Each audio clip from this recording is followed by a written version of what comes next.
तो आपको इकाइनोडर्मेटा में क्या ध्यान रखना है कि इनमें एक तो कैल्शियम से बना हुआ अंतः कंकाल पाया जाता है, और उसके अलावा जो हमने सममिति देखी थी कि इकाइनोडर्मेटा के वयस्क जंतुओं में तो अरीय सममिति पाई जाती है। देखिए हमने जब वर्गीकरण पढ़ा था तो वर्गीकरण में हमने क्या देखा था कि इनके अंदर जो अरीय सममिति पाई जाती है, यानी हम जब वर्गीकरण पढ़ रहे थे तो हमने 3 प्रकार की देखी थी। एक तो असम्मित, एक होता है अरीय सम्मित और एक होता है द्विपार्श्व सम्मित। तो अरीय सम्मिति के हमने एग्जाम्पल लिखे थे सिलेंट्रेटा, टिनोफोरा और इकाइनोडर्मेटा। ठीक है, अब देखिए इनके वयस्क जंतुओं में कैसी सम्मिति पाई जाती है, अरीय सम्मिति पाई जाती है, लेकिन इनका जो लार्वा अवस्था है उसके अंदर द्विपार्श्व सम्मिति। इन दोनों वर्डों का मतलब क्या है, वापस मैं रिवाइज करवा रही हूँ। अरीय सम्मिति वो उन प्राणियों को बोला जाता है, यानी इसी सम्मिति को पाला जाता है कि अगर आप शरीर को किसी भी एंगल से काटोगे तो हमेशा ही 2 बराबर भाग प्राप्त होंगे। अभी हमने इकाइनोडर्मेटा का संरचना बनाई थी, देखिए ये जो अभी हमने इकाइनोडर्मेटा बनाया था और हमने बोला था कि ये जो डायग्राम बनाया वो इकाइनोडर्मेटा का ये एक एग्जाम्पल है, तारा मछली। देखिए इसकी स्ट्रक्चर, अभी आपके थोड़ी सी आवाज की कोई शायद प्रॉब्लम थी इसलिए वापस मैं इसको समझा रही हूँ कि इकाइनोडर्मेटा आज जो हमने क्लास स्टार्ट की थी उसके अंदर क्या क्या पढ़ा कि इकाइनोडर्मेटा को सूल युक्त प्राणी बोला जाता है।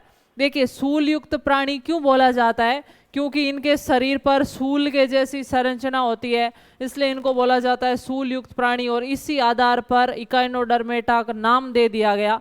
इकाइनोडर्मेटा का मतलब ही होता है सूल युक्त प्राणी, यानी इनके शरीर पर क्या पाई जाती है, सूल जैसी संरचना पाई जाती है, इसलिए इनको सूल युक्त प्राणी बोला जाता है। और ये जो एग्जाम्पल आपका इकाइनोडर्मेटा का, इसका नाम क्या है, तारामीन या तारा मछली। देखिए आपके क्वेश्चन पूछा जा सकता है कि तारा मछली किसका उदाहरण है, तो अब लास्ट में नाम आ रहा है जब मछली, तो आप सोचोगे कि जो मछली नाम आ रहा है इसका मतलब ये मछली होगी, कोर्डेटा होगा, लेकिन नहीं, ये अपवाद है कि पीछे नाम इसके मछली लिखा हुआ है, लेकिन फिर भी ये मछली नहीं है। ये किसका उदाहरण है, इकाइनोडर्मेटा का उदाहरण है। ठीक है, तो इनके शरीर पर ये सूल जैसी संरचनाएं पाई जाती है, इसलिए इकाइनोडर्मेटा को क्या बोला जाता है, सूल युक्त प्राणी बोला जाता है। ठीक है, आया समझ में। अब देखिए अभी हम सममिति की बात कर रहे थे कि इकाइनोडर्मेटा के वयस्क जंतुओं के अंदर अरीय सम्मिति पाई जाती है। ये वयस्क है, अरीय सम्मिति का मतलब क्या है कि वह अगर किसी शरीर को किसी भी एंगल से आप काटोगे तो हमेशा ही 2 बराबर भाग प्राप्त होंगे। तो देखिए अगर मैं इसको इस प्रकार काटूं तो भी 2 बराबर भाग, अगर मैं ऐसे काटूं तो भी 2 बराबर भाग, ऐसे काटूं तो भी बराबर भाग, ऐसे काटूं तो भी बराबर भाग। तो इस प्रकार की शरीर में जो सिमेट्री सम्मिति पाई जाती है उसको अरीय सम्मिति या रेडियल सिमेट्री बोला जाता है। तो इकाइनोडर्मेटा के वयस्क जंतुओं के अंदर कैसी सम्मिति होती है, अरीय सम्मिति होती है, लेकिन इनका जो लार्वा बनता है, लार्वा के अंदर इस प्रकार की स्ट्रक्चर नहीं होती है, इसलिए उसमें अरीय सम्मिति नहीं हो सकती। उसको आप सिर्फ एक ही एंगल से काटोगे तो 2 बराबर भाग प्राप्त हो जाएंगे, इसलिए लार्वा में कौन सी सम्मिति पाई जाती है, द्विपार्श्व सम्मिति। देखिए स्टूडेंट्स क्वेश्चन ज्यादातर अपवाद में से बनता है, तो आपको पूछा जा सकता है कि इकाइनोडर्मेटा प्राणियों के अंदर कौन कौन सी सम्मिति पाई जाती है। तो ध्यान रखना इकाइनोडर्मेटा प्राणियों के अंदर 2 प्रकार की सम्मिति पाई जाती है। वयस्क जंतुओं में तो कैसी सम्मिति होती है, अरीय सम्मिति, यानी किसी भी एंगल से काटोगे शरीर को तो हमेशा ही 2 बराबर भाग प्राप्त होंगे, और जबकि लार्वा अवस्था में द्विपार्श्व सम्मिति पाई जाती है, जैसी हमारे अंदर होती है। हमें इस एंगल से काटेंगे तो 2 बराबर भाग प्राप्त होंगे, लेकिन अगर इस एंगल से काटा तो ऊपर का भाग अलग होगा, नीचे का भाग अलग संरचना होगी, तो वो द्विपार्श्व सम्मिति होगी, जिसमें जीव को सिर्फ एक एंगल से 2 बराबर भागों में काटा जा सकता है।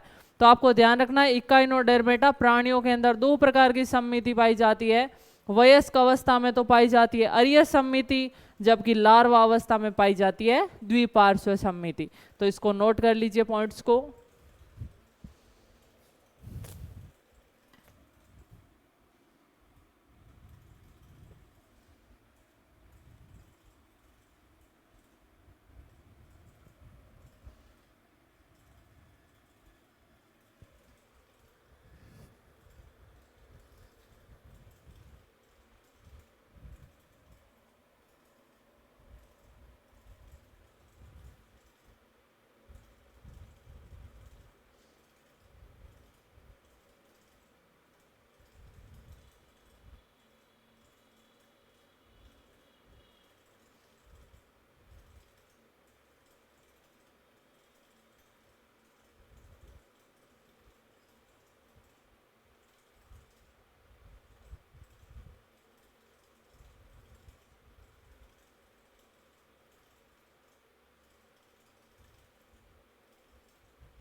तो इकाइनोडर्मेटा का आगे पॉइंट हम डिस्कस करते हैं।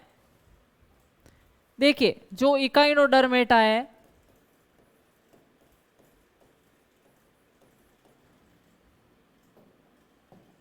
इनका एक और महत्वपूर्ण लक्षण होता है, इनके अंदर जल संवहन तंत्र पाया जाता है, वाटर वेस्कुलर सिस्टम। जल शरीर में से पार होने का एक जो विशेष प्रकार का सिस्टम होता है उसे क्या बोलेंगे, जल संवहन तंत्र या वाटर वेस्कुलर सिस्टम। अगर स्टूडेंट्स आपको याद हो तो जब हम पोरीफेरा फाइलम पढ़ रहे थे तब मैंने आपको बताया था कि पोरीफेरा के अंदर वाटर कैनाल सिस्टम पाया जाता है, यानी जल नाल तंत्र पाया जाता है। और उस टाइम भी मैंने आपको बताया था कि आगे जाके जब हम इकाइनोडर्मेटा पढ़ेंगे तो उनके अंदर जल संवहन तंत्र होगा, वाटर वेस्कुलर सिस्टम।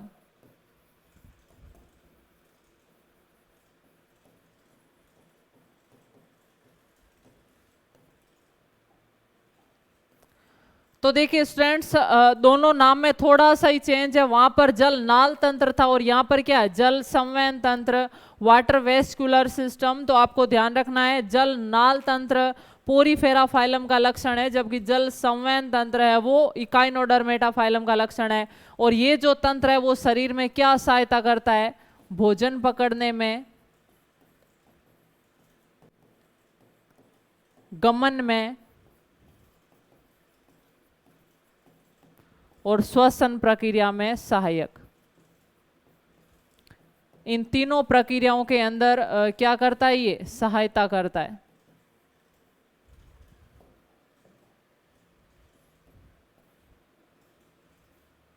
तो आपको ये भी पूछा जा सकता है कि भोजन पकड़ने में इकाइनोडर्मेटा में किसका उपयोग होता है, जल संवहन तंत्र का। श्वसन प्रक्रिया किसके द्वारा होती है, जल संवहन तंत्र के द्वारा।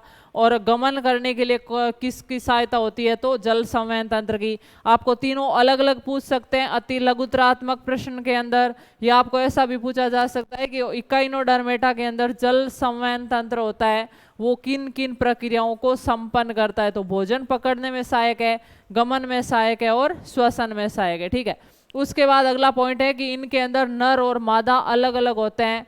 तो नर और मादा अलग अलग होंगे तो क्या कहलाएंगे, एक लिंगी। ये एक लिंगी प्राणी है,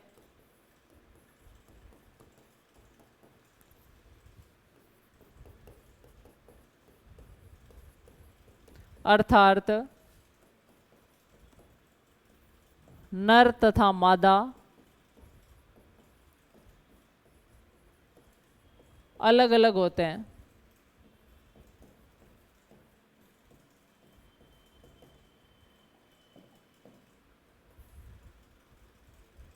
ठीक है, तो नोट कर लीजिए इकाइनोडर्मेटा के पॉइंट्स।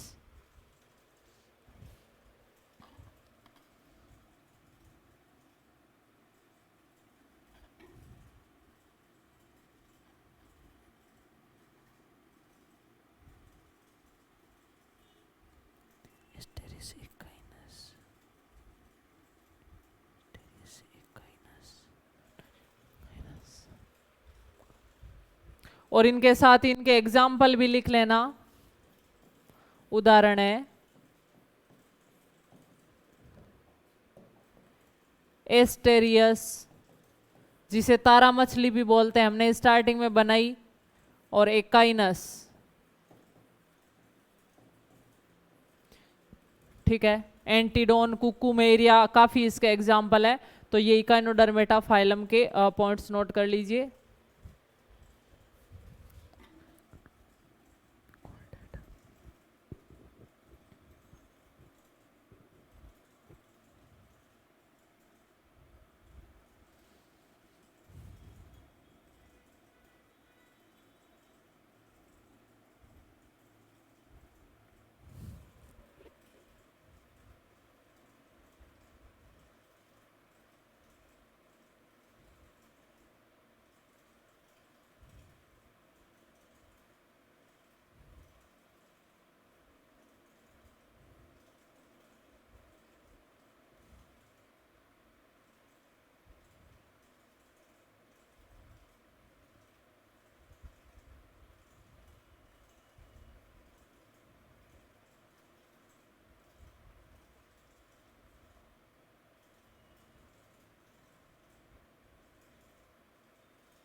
तो देखिए स्टूडेंट्स, हमारे इकाइनोडर्मेटा कंप्लीट होता है। अब हम पढ़ते हैं हेमिकोर्डेटा।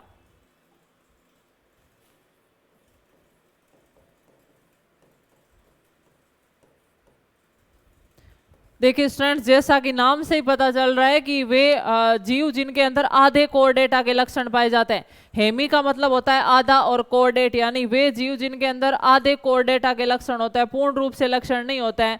तो हेमी कोर्डेटा है वो नॉन कोर्डेट और कोर्डेट के बीच की संयोजक कड़ी माना जाता है। यानी इनके अंदर अकशेरुकियों के लक्षण भी होते हैं, कशेरुकियों के लक्षण भी होते हैं, यानी नॉन कोर्डेट और कोर्डेट दोनों के लक्षण होते हैं, इसलिए इनका नाम क्या दे दिया, हेमी कोर्डेटा। देखिए कोर्डेटा का महत्वपूर्ण लक्षण होता है पृष्ठ रज्जु कशेरुक दंड का पाया जाना।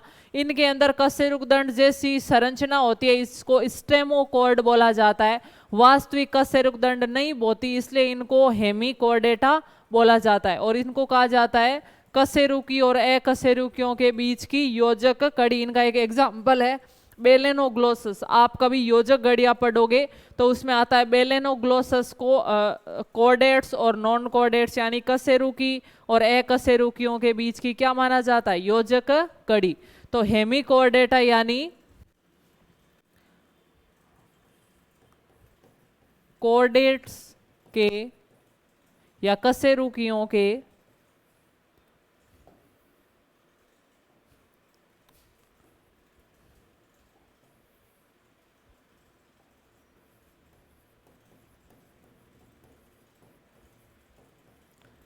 कशेरुकियों के अपूर्ण लक्षण उपस्थित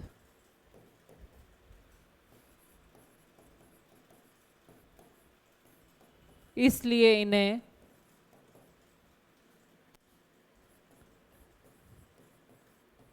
हेमिकोर्डेटा कहा जाता है।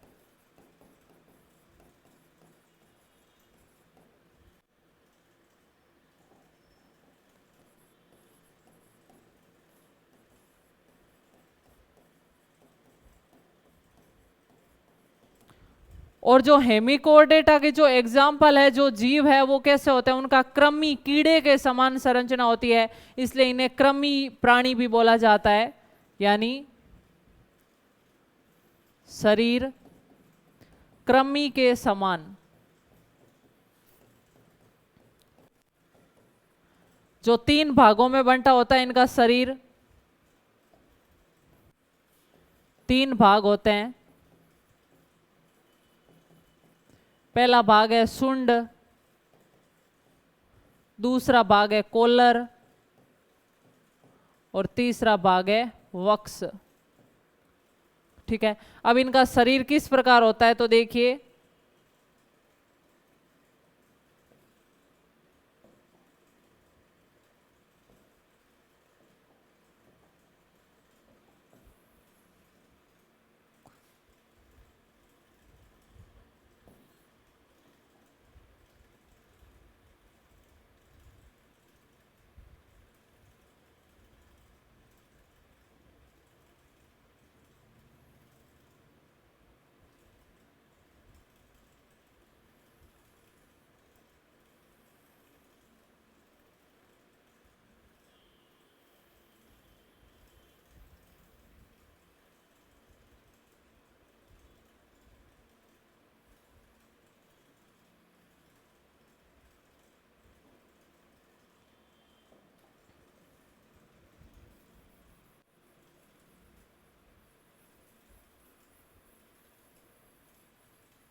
देखिए स्टूडेंट्स, इस प्रकार की कृमि के जैसी संरचना होती है इकाइनोडर्मेटा की, इसको बोला जाता है सुंड, इसको बोला जाता है कोलर, और ये भाग क्या कहलाता है, वक्स। देखिए जो हेमिकोर्डेटा के अंदर मैंने आपको बताया था कि इनके अंदर वास्तविक नोटोकॉर्ड या कशेरुकदंड नहीं पाई जाती है, लेकिन कशेरुकदंड के जैसी संरचना होती है। देखिए ये जो बीच वाली भाग है ये कशेरुकदंड के जैसी संरचना होती है, जो कॉलर के पृष्ठ से है वो स्टार्ट होती है। तो वास्तविक कशेरुकदंड नहीं होती है, लेकिन कशेरुकदंड के जैसी संरचना तो है, इसलिए इनका नाम क्या दे दिया, हेमिकोर्डेटा। तो ये इस प्रकार का देखिए कीट कृमि के जैसा शरीर दिखाई दे रहा है, इसलिए इसको कृमि वर्ग भी बोला जाता है। तो नोट कर लीजिए इसको।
देखिए स्टूडेंट्स, जो ये संरचना होती है स्टेमोकोड, तो इसमें लिख लीजिए पॉइंट्स।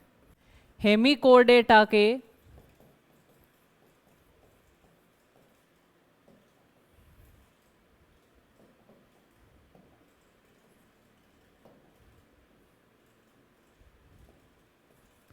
हेमिकोर्डेटा के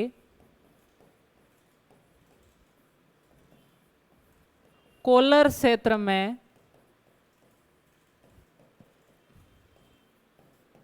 स्टेमोकोड संरचना होती है,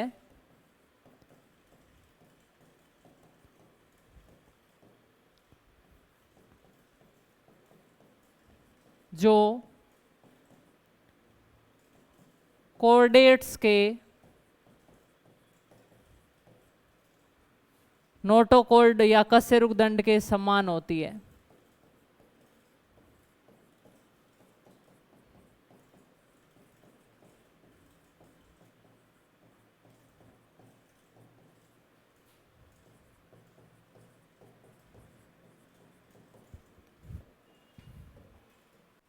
ठीक है, तो हेमिकोर्डेटा के किस क्षेत्र के अंदर, इस कोलर क्षेत्र से स्टार्ट होती है पीछे की तरफ, कौन सी संरचना पाई जाती है, स्टेमोकोड संरचना होती है, जो कोर्डेट्स के किस संरचना के समान होगी, कशेरुकदंड या नोटोकॉर्ड के समान होती है। नोट कर लीजिए पॉइंट।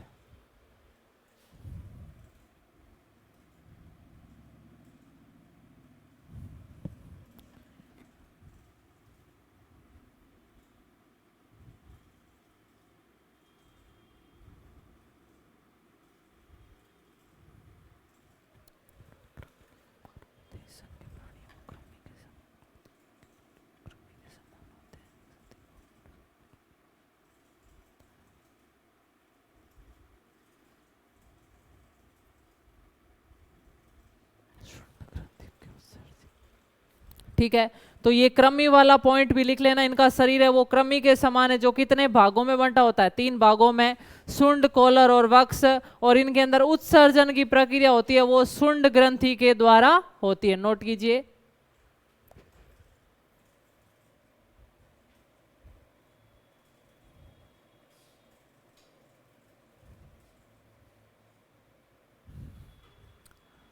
नेक्स्ट पॉइंट लिख लेते हैं इसका, इनमें, किसमें, हेमिकोर्डेटा में, इनमें उत्सर्जन शुंड ग्रंथि के द्वारा होता है।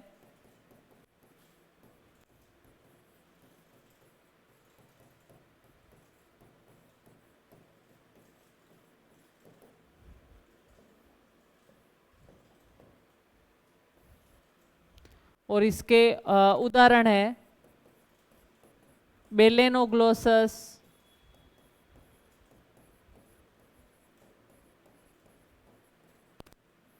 और सेकोग्लोसस।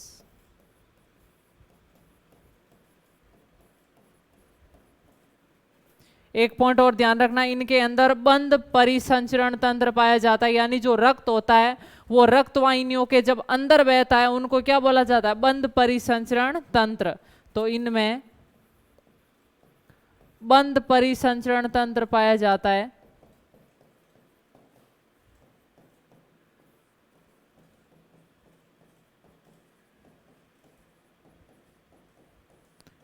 और इनमें श्वसन है वो क्लोम्स के द्वारा होता है। इनमें श्वसन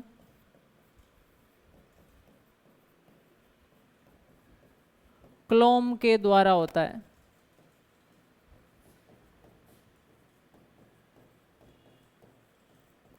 ठीक है, तो ये आपके हेमिकोर्डेटा के कुछ पॉइंट्स थे जो आज हमने हेमिकोर्डेटा फाइलम को डिस्कस कर लिया। इसके साथ ही आपके सारे नॉन कोर्डेट्स है वो फाइलम कंप्लीट हो गए। पोरीफेरा से लेकर हेमिकोर्डेटा तक सारे हमने विस्तार से पढ़ लिए। अब हमारा एक फाइलम बचता है कोर्डेटा, जो हम डिस्कस करेंगे नेक्स्ट क्लास के अंदर। तब तक के लिए थैंक यू सो मच।